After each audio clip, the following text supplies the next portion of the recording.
I had started investing when I was 11. I just dithered away until when I was 7 and 8 and 9. So unfortunately, I didn't get started until I was 11. But I bought my first stock when I was 11, and then I experimented with a whole bunch of things, like timing of stocks and charting and doing all these crazy things. It was a lot of fun. Profitless, but a lot of fun. And I did that until I was 19.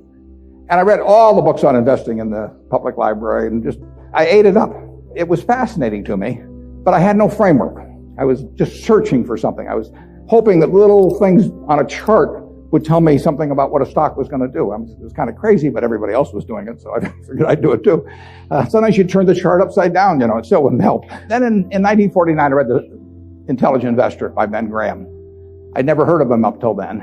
And there are really only 2 chapters in that book that are the key to it. But they set my philosophical framework for investing in 3 ways.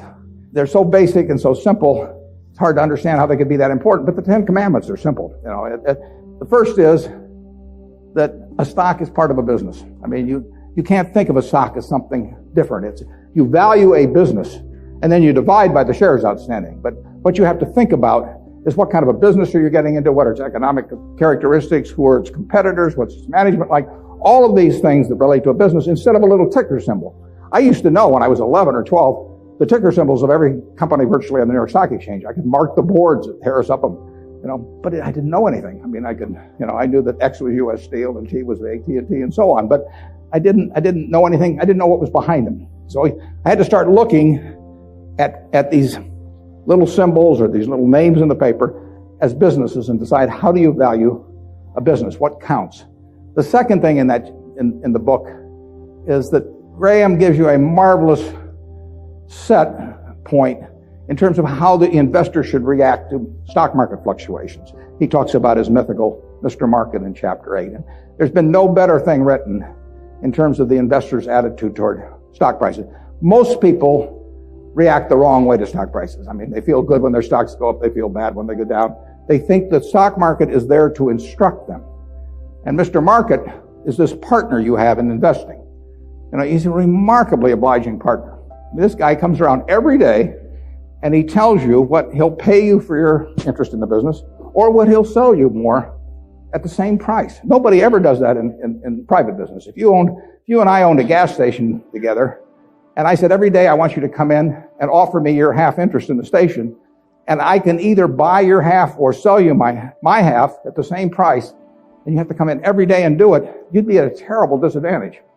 And you'd be at a particular disadvantage if you're Mr. Market in the market, because Mr. Market, our friend in the market who obligingly gives you those figures every day, different figures at the end of the day and the start of the day, but he's naming a price at which you'll either buy or sell. The beautiful thing about him is that this guy is an alcoholic manic depressive. I mean, he is as unsound as they come. He wanders around all day, and looks at the crazy things, and he's going to name all kinds of crazy prices. And you don't have to pay any attention to them, except when it's to your advantage to do so. If that's once a year, if it's once every 5 years, it's one stock out of 3,000. All you have to do is sit there. You have no moral responsibility to this jerk. He is naming these numbers. You didn't ask him to, but he's doing it. And all you have to do is pick the one time when he is particularly depressed or particularly manic or particularly drunk or whatever it may be. And the market will be all of those things. And you take advantage of it. And that's what's remarkable about stocks, if you think about it, is that if you look at the high and low on all of these American companies for the last year, you'll see case after case after case where the high is twice the low. Now that's for sound American businesses running along, paying people, selling goods, and so on. If you go out and look at farmland 10 miles from here, there's no way in the world over a year that the farmland is going to range in value from X to 2X. It maybe go from X to 110% of X or vice versa. If you look at an apartment house near here and figures on essentially apartment houses like that over a year, it won't move 10% in a given year. But here are the finest of American businesses, and people just name these numbers that go all over the place. And you don't have to play, except when you want to. That's the important thing, and that's what Graham tells you. The market isn't there to instruct you, to tell you anything. The market is there just basically to serve you when you want it to serve you. One of the most important things to remember in stocks, very hard to do, but people have all these feelings about it. The stock doesn't know you own it. You're sitting there with these certificates for Berkshire, the company doesn't even know you own it, and the stock doesn't. It's trading now, and they don't know you own it. So it has no feelings about you. I mean, you've got all these feelings about it, but it's just part of a business. If Berkshire is worth 75,000 times 1.5 million shares, roughly 110 billion or something like that, it's a good investment. If it isn't, it's a lousy investment, and you have to value the business. And Graham, it's amazing, but people don't do that in Wall Street. You hear price targets or that kind of thing, but you'd see no one write a paper that says, here is the nature of this business over the next 20 years. What should that business sell for? Forget about what it's selling for. In fact, one of the things I always like to do when I'm looking at investments is I like to look at them without knowing the price.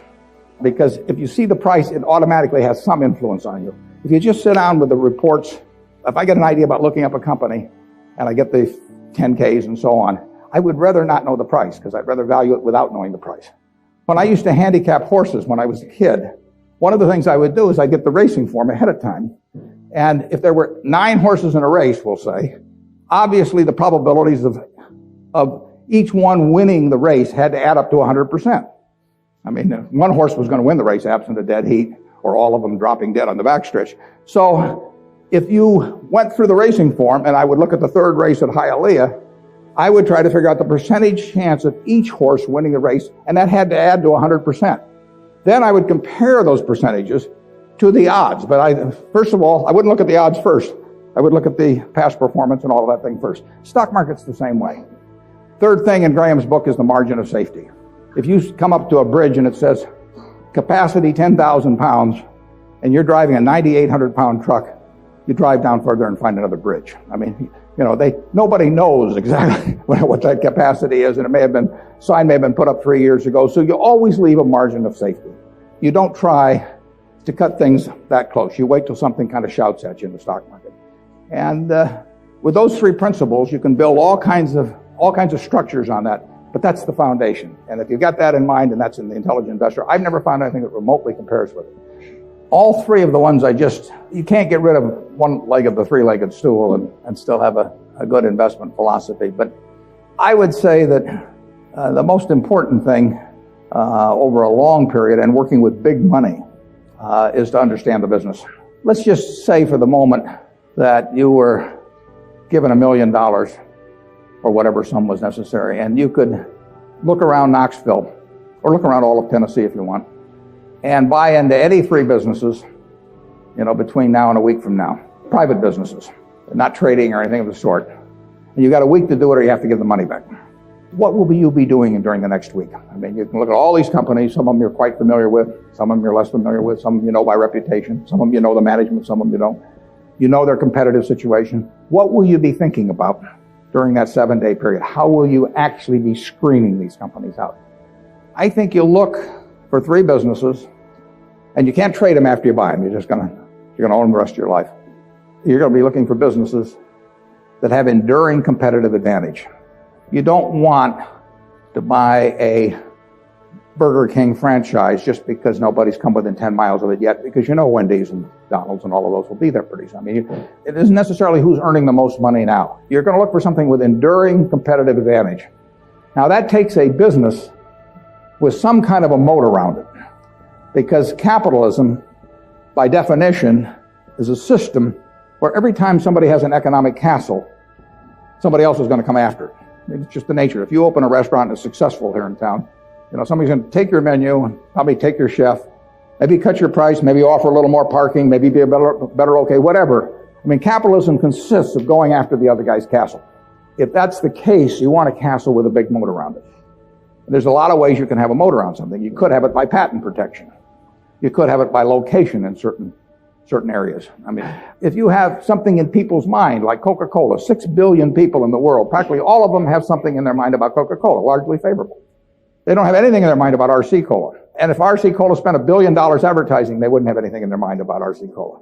But they've got something in their mind about Coke, and generally it's favorable. That's why Coke wants to be where people are happy, because they want to be at the theater. They want to be at Disney World. They want to be at the World Series. They want always have you drinking that drink of Coca-Cola while at the same time experiencing happiness. And if they do that, they're going to sell a lot of Coca-Cola. And it won't make any difference if somebody is a half a cent less on some serving than Coke. So that's an enduring competitive advantage. And you want it run by honest and able people. You don't want to go in with a crook, and you don't want to go in with a dope. Now, the best businesses to buy are the ones where you could have a dope in there. I mean, Peter Lynch says, buy a business that's so good that an idiot can run it because sooner or later one will, and there's some merit to that. In fact, I got a question the other day from a student group, and they said, what's going to happen to Berkshire when you go gaga? And I said, well, Berkshire's so good that I can go gaga. In fact, I may even be, those are the kind of businesses to own. So you want a management that's able and honest. And then you want a price that's sensible. And that's what you'd look for. You go around Tennessee, got a week to do it, and you'd immediately screen out a whole bunch of things. You just know that they weren't a fertile area, That's an important thing to be able to do, to know, just get rid of all kinds of things. There was a great article in the New Yorker 30 years ago when Bobby Fischer was playing Spassky in a famous chess match which drew attention around the world. And they examined how the mind could, with billions and billions and billions of possibilities, how it could group things so as to immediately cast it down to where you had like 4 options.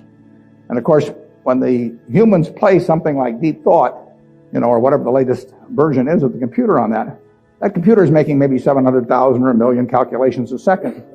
And the human mind is competing against that. But the computer is checking every possibility. And the human mind somehow has this ability to cast out 99.999% of those things that the computer has to go through in order to focus on the 3 or 4 possibilities that really make sense. And investing's a lot like that. It's not that tough because there aren't that many companies. But you want to cast out all kinds of things. If somebody told me that my life depended on picking among the Dow Jones stocks a group of 10 that would be the best performers or outperform the index as a whole, I would spend my time thinking of the worst companies in there. I would cast out things, and then I would figure I left those behind, and that's an easier way to approach the problem, actually, than trying to pick the 10 best. If you were thinking about the state of Tennessee, there's a whole lot of things you wouldn't examine. You just figure they're too tough. You might decide, car dealerships were too tough. It's always going to be competitive. Who knows whether Ford or General Motors are going to be selling more cars 5 years from now, or whether there's going to be tariffs on foreign cars. Who knows? So you just say, I'll give up on car dealers. I'll think about something else. And that approach that you use there is the same approach you really want to bring to the stock market. You've got 3,000 companies tonight you can look at on the New York Stock Exchange. There's a valuation on every one of them. It'll change tomorrow. You don't have to play. Once a year, if you have 5 good ideas in your lifetime, you get very rich. I tell students sometimes they'd be better off if they had a punch card when they got out of school with only 20 punches on it. Because then, instead of listening to somebody at a cocktail party and then going out the next morning and buying some shares, they'd really think about every punch. That's all the punches you get. 20 punches is plenty. You just have to make sure that you don't do any of them for frivolous reasons. We never want to buy anything small at Berkshire. It just doesn't make any difference. We want to think about things that can move the needle. And that gets tougher as the capital gets greater. But that's the way to focus on investments.